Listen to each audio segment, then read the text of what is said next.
इस तरह से बोले गुजरात में रह करके जो कलम चलाई जा रही है, ये मुझे भी आश्चर्य हुआ। मैं वहाँ से चालू करता हूँ कि 6 महीने पहले मैं एक पत्रिका पढ़ रहा था, तीसरा हिमालय। तो तीसरा हिमालय दरअसल बहुत पहले से मेरे पास आती रही। पलटते मैं एक लेख पर क्लिक किया, वो शूर्पणखा जो अभी समीक्षा चल रही थी, 3 उपन्यास होती है, उसमें से एक उपन्यास शूर्पणखा पात्र का है।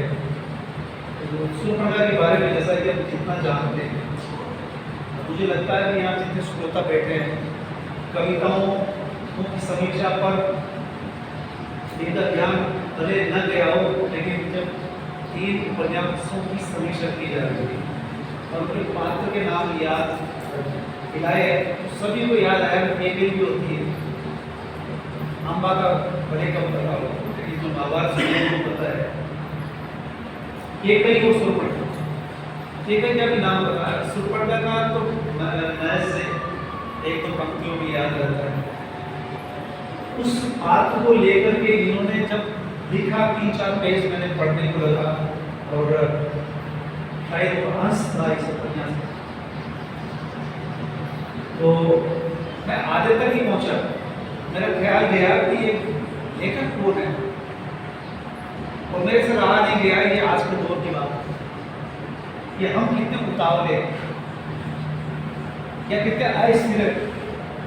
मैं पूरा लेख पढ़ नहीं सका, पीछे पहुंचा मोबाइल नंबर पर, मैंने किसी वक्त मोबाइल आपको लगाया।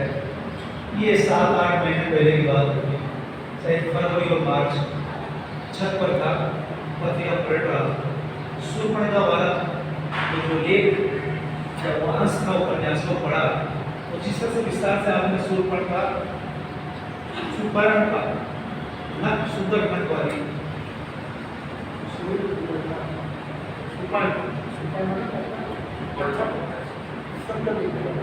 सुंदरता से लिया गया।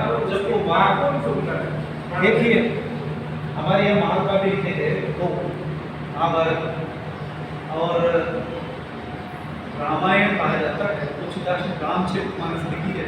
सीखे के सवाल में पढ़ा जाते हैं, अक्सर रामायण बोल देते हैं, रामायण वाल्मीकि की है। वैसे भी जितना यथार्थ वाल्मीकि के आया है वो रामचरितमानस में कहाँ आ सका, लेकिन वाल्मीकि से ही वो पात्र आज भी उठाए जा रहे हैं, वहीं से विश्लेषण हो रहा है। तो शूर्पणखा को लेकर के जिस तरह से उन्होंने विचार व्यक्त किए, महिलाओं की स्थिति आज देश की आज़ादी के बावजूद फिर भी कहीं कहीं, हालांकि वो पढ़ लिख गई और बहुत कुछ हासिल हो रहा है, उसों के कदम से कदम मिलाकर के चल रही है, बहुत बदलाव आया है। लेकिन हम उन प्राचीन काल के जो निकलतियाँ हैं, दंत कथाएँ, जिनसे संस्कृति के नाम पर आज भी प्रेरणा लेते हैं, तो उनका मूल्यांकन, पुनर्मूल्यांकन होता है। मैं तीसरा बुक लिख रहे हैं, आप लिख रहे हैं, शूर्पणखा पर शायरी किसी ने लिखा होगा, तो चलिए ऐसे ऐसे लिखा, आप लिख रहे हैं शूर्पणखा वो ऐसी बात है, मुझे याद दिया, आप भी मदद कीजिए। शूर्पणखा पर किसी ने लिखा क्या? आपने शूर्पणखा पर लिखा, ये कई बार भी क्योंकि बहुत कुछ रामचरितमानस में और रामायण में आ जाता है, लेकिन शूर्पणखा पर इतना ही आता है। आपने विस्तार से इस तरह से लिखना, फिर संवाद करना, फिर उसको उस पक्ष को रखना, ये बहुत मायने रखता है। आज भी हम जब कोरोना लगा था तो रामायण का पुनः टीवी पर प्रसारण किया गया, महाभारत का किया गया, फिर लोगों ने दूसरी या तीसरी बार फिर देखा, इसलिए कि उन पात्रों से हम आज भी जुड़ते हैं। और ऐसे में रचनाकारों की महत्व इसलिए भी है, आप इतने प्रगतिशील है, जनवादी है, तभी उस पात्र का मूल्यांकन कर सकते हैं, वरना शूर्पणखा को हाशिए पे नहीं करती है। ये पेपर जैसा आपने बताया, उसका पक्ष लिया इस तरह से, व्याख्याएं आज भी की जाती रही। रचनाकार की कीमत इसलिए है कि वो कुछ नया लाता है, उस पात्र में नया खोजता है, वो नया दिखाने का प्रयास करता है, आईना दिखाता है। इसलिए कहा जाता है कि साइंटिस्ट अक्सर कोई भी शोध करता है तो वो ये कह देता है कि मैं अंतिम नहीं हूँ, चाहे कितना भी कर ले, क्योंकि उसके बाद फिर हो जाएगा। यही चीज़ यहाँ लागू होती है साहित्य संस्कृति में। हम बदलाव चाहते हैं, प्रकृति बदल रही है, समाज भी बदल रहा है, और भी बदला जाएगा। इतना बदल चुके हैं हम कि अब मोबाइल में सारी दुनिया टीवी रेडियो चला गया, टीवी रेडियो की जरूरत नहीं रही, और इसने हमको इतना बांध दिया है कि हम इसी के इर्द गिर्द होकर के रह गए। अब ऐसे में हमारे साहित्यकारों के सामने बड़ी चुनौती ये है कि पाठक किताब तक नहीं पहुंच सकते, वो भी मोबाइल के थ्रू स्टडी कर रहा है। इसलिए आपकी रचनाएं, आपकी कविताएं कुछ भी हो, महाभारत भी सुनना होगा तो इससे सुना जाएगा। तो आपने शूर्पणखा पर अगर पुनः आज का महाकाव्य लिखा, क्योंकि उपन्यास को आज का महाकाव्य कहते हैं, आज महाकाव्य नहीं लिखा जा सकता, न रामचरितमानस हो सकती है, न महाभारत दोबारा लिखा जा सकता, लेकिन आज का महाकाव्य लिखा जा रहा है, लिखा जाता रहेगा। तो आपने जो शूर्पणखा पर लिखा है कि इसी तरह दो पात्र खोज रहे हैं। मुझे और भी अच्छा लगा कि आपने अक्षम्य नाम से एक उपन्यास लिखा है, वो लगभग आपके जीवन पर, और यहाँ तक कि आप जिस वृद्धाश्रम को चला रहे हैं उसका भी उसमें अक्ष दिखाई देता है। पूरा नया उपन्यास ही ला रहे हैं, तो कह रहे हैं कि मैं जो ये तक आज गया हूँ, ऐसे बहुत से साहित्यकार मेरे परिचित है, कहते भी ये हम भी आएंगे बूंदी शायरी आए, और आपने अभी 8-10 दिन पहले कहा कि मैं आ गया हूँ, आऊँगा किसी दिन। मुझे लगा कह दिया होगा, ऐसे बहुत से कहते रहते, मैं भी कहता रहता हूँ। एक मित्र थे गोवा में, नीति अधिकारी के रूप में, जेबी मेरे साथ पढ़े थे, वो कहते थे आओ मित्र यार गोवा आओ, मैं अभी हूँ यहाँ। मैंने कहा जब यहाँ सर्विस ही कर रहे हो तो मैं आऊँगा। 8-10 साल बाद उसकी सर्विस छोड़ दी, तो वरना अगर मैं दूसरी सर्विस छुट्टी कर ली, मैं गोवा नहीं जा सकता। इन्होंने वादा किया कि मैं आऊँगा, और ये वो कह दिया था कि मैं दुबक्कड़ हूँ, और ये प्रमाण है कि हमारे बीच में है। और यही कारण है कि इनकी रचनाएं नई नई होती है, नया कुछ लाती है, इसीलिए कि ये बूंदी के बारे में भी निश्चित तौर पर अगली रचनाओं में शामिल होगा। जैसे पिछली बार एडीएम यहाँ पहुँचे थे, सूरज सिंह नेगी, आपको याद होगा, तो हमने काफ़ी कोशिश का विचार विमर्श किया था, तो आज भी रचना रखते हैं। तो इस तरह से जब कोई व्यक्ति मिलता है इस तरह का, तो आपने कहा कि आऊँगा, तो जब इन्होंने कहा कि कुंभकर्ण, तो मुझे लगा कि निश्चित तौर पर नहीं आएंगे। दूसरा प्रमाण दिया कि मेरी बेटी उदयपुर है, अब थोड़ा और नजदीक आया वहाँ। फिर अब 4 दिन पहले बोले कि उदयपुर आ गया, मुझे लगा कि अब 3 दिन बाद कहा कि क्या अब 2 दिन के लिए बुक हो गया। तब हमें लगा कि हम यहाँ पिछले 8-10 साल से गतिविधियाँ करते ही हैं, लेकिन कोरोना के बाद शायद हमारी कोई गतिविधि नहीं हुई। तो कोरोना के बाद से शिक्षा जगत में पाठकों के रुझान में फर्क आया है। पाठक नहीं रह गया, वो मोबाइल से सब कुछ कर लेना चाहता है। इसलिए आपकी जो बातें, आपका उपन्यास, आपकी रचनाएं भी अपने मोबाइल में तब्दील कर दी जाएगी।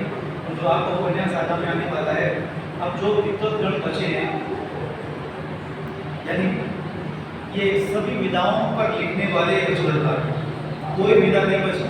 नाटक एकांकी, व्यंग्य से चालू हुए, कविता पर आए, एकांकी नाटक का छोटा रूप वो बराबर लिख रहे हैं, निबंध लिख रहे हैं, इन पर लिखा गया है कि इन्होंने लिखा, अखबारों में भी लिखते हैं। तो इस तरह से मुझे लगता है कि, और ऐसा नहीं है कि लकीर के फकीर हो कि नई जमीन भी तोड़ते हैं। अब आपकी नई रचना बुद्ध पर लिख रहे हैं, आप ताज्जुब करोगे कि कोई व्यक्ति किसी रचना को लिखता है, महिला जिस तरह से प्रसव से गुजरती है उस तरह से गुजरना होता है। ये तो आगे ही कह दिया था उन्होंने एक कविता की पंक्ति पेश की है जो इतनी खतरनाक है कि सोए हुए को दुखा देती है। वो कहते हैं कि माँ तू तो प्रसव में पीड़ा में मुझे एक ही बात जनाना, मैं तो रोज प्रसव से गुजरता हूँ, 9 महीने बाद गुजरेगी, यानी मैं रचना से जब गुजरता हूँ तो प्रसव नहीं होता। तो ये उस पीड़ा से गुजर रहे हैं, अभी अभी मुक्त हुए हैं, बुद्ध पर लिख रहे हैं पिछले 6 महीने से, अभी कंप्लीट किया। तो अभी हमारी बातें लगभग उसी के इर्द गिर्द थी। यानी जिस मिशन को लेते हैं, शोधार्थी, ये शोधार्थी खड़े आपने देखा कि मेरे पास भी 8 शोधार्थी आए। मैं ही रिटायर हो गया, पर शोध करते करते ही रिटायर भी हो, अभी भी चल रहा। अब एड आया है और इसको मैंने इस पाठशाला में इंदौली में किसी भी गोष्ठ में प्रस्तुत किया, ये भी धीरे धीरे बच गया। ये आपको भी एहसास हुआ होगा कि जो इस दीक्षा कर रहा है, हालांकि उसको कड़ी दी थी मैंने, चूंकि इस शोधार्थी ने भी आलोचना, पुरुष नाम और सिंह पर आलोचना, उनके व्यक्तित्व पर, कर्तृत्व पर आलोचना का विषय इसने चुना है। तो मैं इसको चुनौती देता हूँ कि भाई इनकी समीक्षात्मक पड़ताल तेरे से बेहतर वो कौन कर सकता है। जैसे कई अवसर मिले, आज ये अवसर एकाएक इसको दिया गया। तो ऐसे में बुद्ध पर जब आपने काम किया तो मैं इसकी तरफ इशारा इसलिए कर रहा हूँ कि इन्होंने पूरा शोध करके जितना भी बुद्ध पर लिखा गया, राहुल शंकर के द्वारा लिखा, रामदास चिंतक ने संस्कृति के 4 अध्याय लिखे, वहाँ भी बुद्ध के बारे में आया है, वो भी, और उनके सूत्र पिटक, विनय पिटक वगैरह वो सब पुस्तक गई। इसके बावजूद कहीं से बोला कलकत्ता जाके आया हूँ, किताबें खरीद के लाया हूँ। आप अंदाजा लगा सकते हैं 78 साल के हो रहे हैं, क्या जरूरत, शोधार्थी तो इधर खड़ा है, शोध इनको कर रहा है, वो कर रहे हैं। याद रहे शोधार्थी में जो मिले हैं, इतनी कुमकड़ी एक PhD वालों को करनी पड़ती है, कई लाइब्रेरी में जाना पड़ता है, एक प्रकाशक के जाना पड़ता है, वो काम ये कर रहे हैं। और अभी 6 महीने पहले ये सब किताबों से गुजरे, मैंने कहा दिल्ली में बहुत सारे प्रकाशक हैं, बोला नहीं ये किताबें कलकत्ता की नहीं, कलकत्ता पहुँच गई। आपके बीच में बूंदी यूँ ही नहीं बैठे हैं, इनकी जरूरत हुई तो किताब वहाँ मिलेगी, वहाँ पहुँच जाएंगे। तो ये जज्बा तो हम सलाम करते हैं। तो दूसरी बात है कि आज का पाठक नहीं समझ पा रहा, ये वो दुर्लभ पीढ़ी है जो आगे की वो पंक्ति याद आती है कि मैं तो परसों से रोज गुजरता हूँ। इस चुनौती दी गई है बात होगी कि आगे जैसा कभी दे सकता है। या फिर आज हमारे सामने बैठे हैं जो रचनारत किसी भी विषय को करते हैं, तो जिससे संबंधित जितनी भी किताबें लेकर के फिर बैठते हैं, तो इस तरह से उसमें जो रखा है इन्होंने कि अपनी जन्मभूमि से क्यों उठ गया हम बोलते हैं पाली भाषा, उसकी सारी पड़ताल इन्होंने। और निषद को ही कहा कि ब्राह्मण धर्म से टक्कर लेने वाले 2 धर्म, जैन धर्म और बौद्ध धर्म, क्यों उभर गया उसके पीछे उन्होंने निष्कर्ष निकाल के दिया, उसके पीछे ब्राह्मण धर्म है। और जब भी यहाँ से कोई नेता जाता है देश में, तो बड़े गर्व के साथ कहता है कि मैं गांधी के देश से आया हूँ और बुद्ध के देश से आया हूँ। याद रहे, ताकि ये श्रोता भी सुन ले कि कभी भी नहीं कहता, लेकिन इस देश में आकर के जो मुस्लिम बड़े कर ले या गौर से ही बात कर ले गांधी की बजाय, लेकिन वहाँ खड़े रहते थे, मैं भी अपन डिस्कस कर रहे थे कि वो भूल से भी नहीं कह रहे कि मैं गौर से के देश से हूँ। बोर्ड से इतना क्यों होता है, हम देख रहे हैं। तो गुजरात में रह कर कलम चला रहे हैं, जो सच है, सच कभी भी एक जगह ये दबाया नहीं जा सकता, लंबे समय तक नहीं दबाया जा सकता। तो जिस गुजरात की बुद्धि बोलती है, उस गुजरात का हश्र हमने देखा कि हवाई अड्डे से उड़ा हुआ विमान वहीं धराशायी हो गया, और धराशायी होने के पीछे कारण अतिक्रमण था। वहाँ का हवाई अड्डा पूरे भारत में सबसे छोटा हवाई अड्डा वहीं बनाया गया, आसपास बैठे गए। यहाँ तक कि जो मेडिकल कॉलेज है वो भी उसके बगल में ही, उसी के जाके देखता है। अतिक्रमण नहीं करते, अतिक्रमण किसके होते हैं? नेताओं के। तो ऐसे में आप गुजरात से लगातार कर रहे हैं और ये बुद्ध पर लिखा हुआ हमारे सामने आएगा, भगवद गीता पर पुनर्पाठ आप कर चुके हैं, वहाँ भी समीक्षात्मक आपने लिखा। भगवद गीता पर गांधी जी ने भी लिखा, बाल गंगाधर तिलक और बहुत सारे लोगों ने जितने भी है सभी ने लिखने का प्रयास किया। यानी सब कोई गीता से टकराता है, अगर उसके अंदर कुछ है तो फिर वो अपने आज के हिसाब से लिखता है। तो आप लगातार रचना रहकर मुझे लगता है कि अब गांधी जी ही बचे, गुजरात से गांधी जी आते हैं, गांधी जी बोले कि मुझे एक कविता लिखनी, लेकिन एक कविता से काम नहीं चलेगा, आप तो पूरी पूरी किताब रच लें या उपन्यास भी लिखिए। तो गांधी जी ने भी 200 उपन्यास लिखे। तो ऐसे में हम यहाँ आज के कार्यक्रम का अब समापन करते हैं इसी के साथ। और मेहता साहब ये बता रहे, आपका हार्दिक अभिनंदन इस बात के लिए कि आज जो वो जज्बा है जो इधर 18-20 साल की युवा में भी नहीं पाया जाता, कि वो भी इस तरह से शोध नहीं कर सकता जिस तरह से आप कर बैठते हैं। तो ये हमारे लिए प्रेरणा के स्रोत हो सकते हैं। किसी के भी नहीं जो शोधार्थी खड़ा है, शोधार्थी भी आप किस तरह से शोध कर रहे हैं ये हम जानते हैं। जानते कि विश्वविद्यालय में परेशान दे रहा है, नहीं आ रहे शोध, कभी कभार आते हैं। तो शोधार्थी एक हमारे बीच में, और शहर से जो पधारे हमारे इतने उम्र दराज रामचंद्र मुंगला जी अब एकमात्र बुद्धि में है जो इस उम्र में भी सक्रिय है, लेकिन अभी इन दिनों आप भी फिर एक्टिव हो गए। इससे पहले गणेशाल गौतम हुआ करते थे, लगातार करते रहे, चलते रहे वो। अब इस वक्त हमारा शहर ठहर गया है, इस ठहरे हुए पानी के लिए कंफर्ट लेता साहब का कह रहा है। तो हम उम्मीद करते हैं कि जो सुन रहे हैं वो कंफर्ट की डालते रहे ताकि ये क्रम जारी रहे। क्योंकि ये संस्कृति जिसे हम कहते हैं, समाज बदल रहा है, क्यों बदल रहा है, कितना बदल रहा है, तो कितना बदलना चाहिए ये हमें साहित्यकार प्रेरणा देता है, देता रहेगा। नए साहित्यकार भी इसी तरह से आगे आते रहेंगे। आज आप सब पढ़ाए, आप सभी का धन्यवाद।